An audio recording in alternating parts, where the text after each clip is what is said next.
¿Cómo les va? Tengan todos ustedes muy buenas tardes, bienvenidos. Aquí estamos comenzando una nueva edición de Proa al Futuro, aquí por Estación 820. Como lo veníamos contando en el día de ayer, estamos aquí ya iniciando nuestro recorrido que tanto hoy como mañana estaremos desde el Foro de la Libertad en Latinoamérica, que se lleva a cabo aquí en el Hotel Brix de la Ciudad de Buenos Aires y que desde precisamente la Fundación Atlas Network se va a analizar y se está analizando por estas horas precisamente el pensamiento de todo este sector del mundo como es Latinoamérica, donde el mundo también observa permanentemente esta región de nuestro continente. Alex Chafuán es el presidente precisamente de Atlas Network, la fundación que, bueno, obviamente qué mejor que comenzar nuestro programa con él para analizar que justamente las expectativas que hay tanto en el día de hoy como en el día de mañana respecto a este encuentro. Por supuesto, ya saludando a Yelén y a Danila Barbosa en la operación técnica, a Ricardo Ferradas en la producción general en esta transmisión especial que estamos iniciando. Alex, un gusto, muchísimas gracias por la invitación y particularmente para este equipo es un placer estar aquí con todos ustedes. Un placer para mí y estar en Argentina, que es el país donde nací. Viví 30 años aquí, 32 en Estados Unidos y como nacido en Argentina me convertí en presidente, me eligieron presidente de una organización cuyos anteriores presidentes habían sido ingleses, los dos, multinacional, trabajamos en políticas públicas en todo el mundo y desde 1991, desde que llegué a la presidencia, hemos crecido por todos lados. Cuando llegué había 17 institutos por el mundo, ahora tenemos una red de 450 grupos en más de 100 países y Latinoamérica es una de las áreas más fuertes y pensamos que Latinoamérica tiene la capacidad de transformarse en un motor económico del mundo, pero hay muchas carencias, especialmente en el tema de Estado de Derecho, y para mí es juntar a la gente que está trabajando para la prosperidad y para la libertad en sus respectivos pueblos aquí en Buenos Aires es un privilegio. ¿Cómo, Alex, se ve Latinoamérica desde las grandes naciones que están fuera de Latinoamérica, digamos, precisamente desde los propios Estados Unidos? ¿Cómo se ve este cambio, esta transformación que está habiendo de gobierno, de estados, con partidos que en muchos casos van ocupando el poder, representando otros intereses? Digo, el ejemplo de la Argentina, el ejemplo de otros países de Latinoamérica que van cambiando de color político. ¿Cómo se ve precisamente desde afuera todo esto? Y con su visión de argentino, ¿no?, que también ese componente ha de ser importante. Creo que desde afuera y desde dentro de Latinoamérica a veces existe ignorancia de lo distinto que son cada uno los países. Incluso dentro de países hay zonas muy distintas, zonas más productivas, zonas donde la burocracia tiene más peso y demás. A veces lo que sucede en el extranjero, a veces hay más optimismo afuera que adentro. En este momento, sobre todo sobre Argentina, les puedo decir que hay una buena predisposición en el mundo como la que nunca vi, ¿no? Ajá.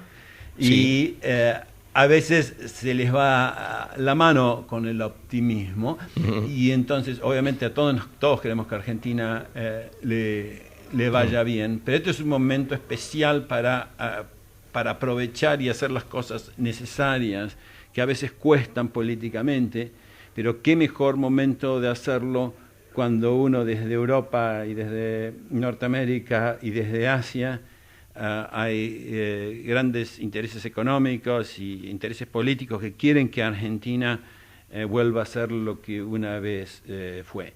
También se ve, obviamente hubo un cambio que muchos de nosotros pensamos que más que ideológico, hay muchos cambios que se dan por razones económicas. Hacia fines del siglo XX, a fines de los años 90, había 2/3 de los gobiernos en Latinoamérica, era lo que uno podía llamar de centro derecha. Viene la crisis económica en Rusia, causa un efecto derrame que se expande por la región y se pasa en Latinoamérica a tener 2/3 de gobierno de izquierda. Muchos de estos gobiernos hicieron unas políticas económicas muy malas, están tambaleando, se les acaba a quién robar y dónde tener plata para repartir, y hemos visto en Latinoamérica un movimiento hacia el centro.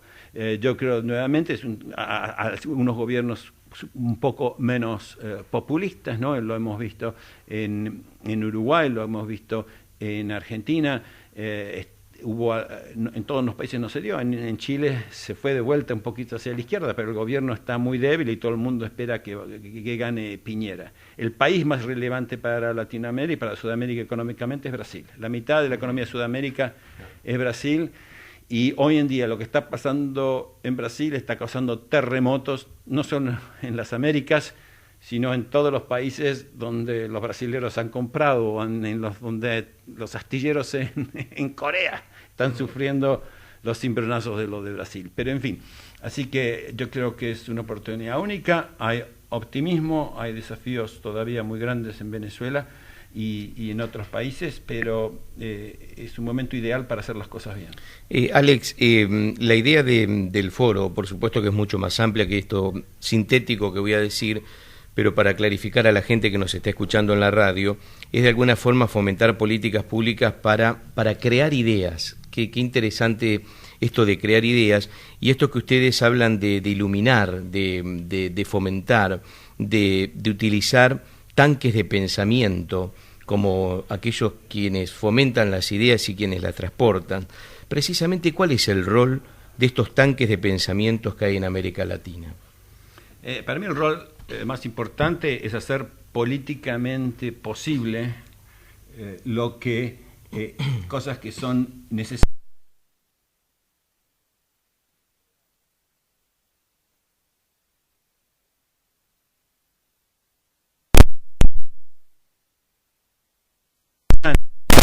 Política fiscal equilibrada, de empresas bien manejadas, eso significa generalmente que estén en manos privadas, en un marco justo y adecuado.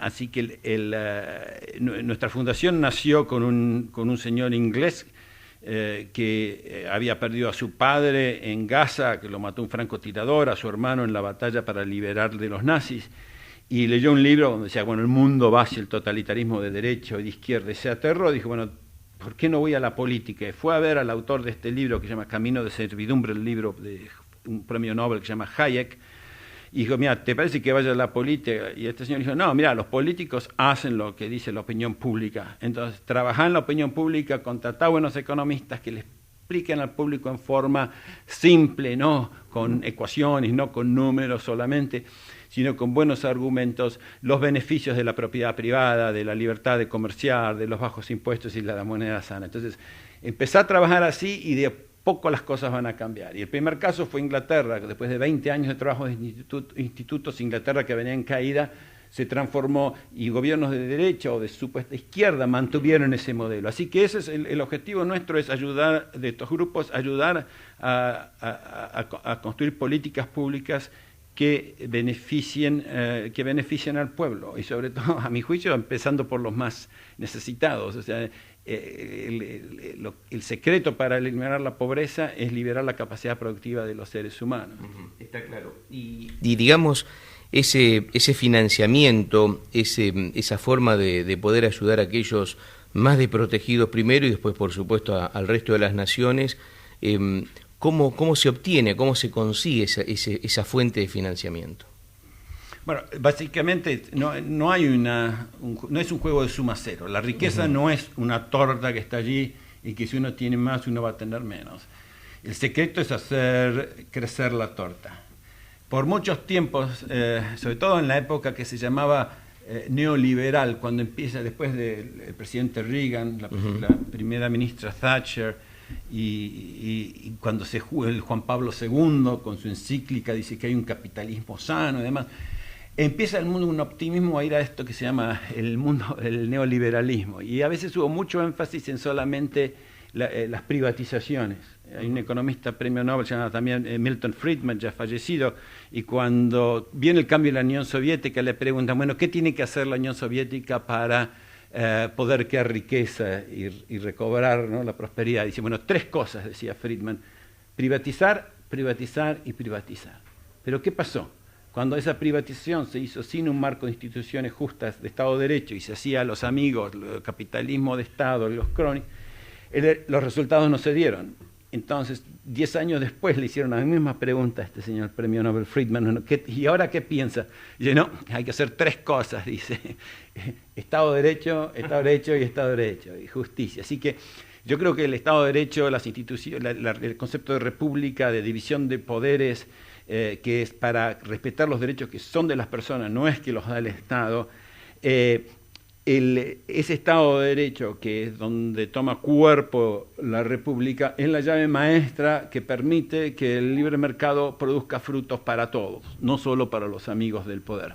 ¿Y eso se consigue a través de líderes? ¿Cómo se obtiene todo esto?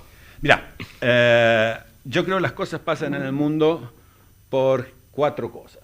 Pasan por las ideas, pasan por el liderazgo, pasan por los incentivos y también hay elementos de providencia o suerte.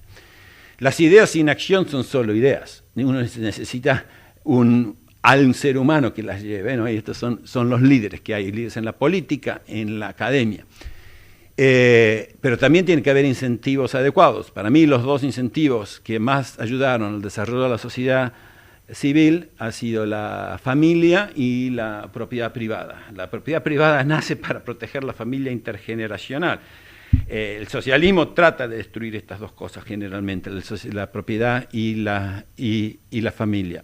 Ahora bien, el líder con el que nosotros trabajamos y tratamos de nutrir, la gente que está aquí presente en Buenos Aires, muchos de ellos son esos tipos de líderes. Nosotros los llamamos empresarios intelectuales. Gente que dice, así como un empresario dice, ay, sería bueno producir este nuevo producto, este nuevo servicio.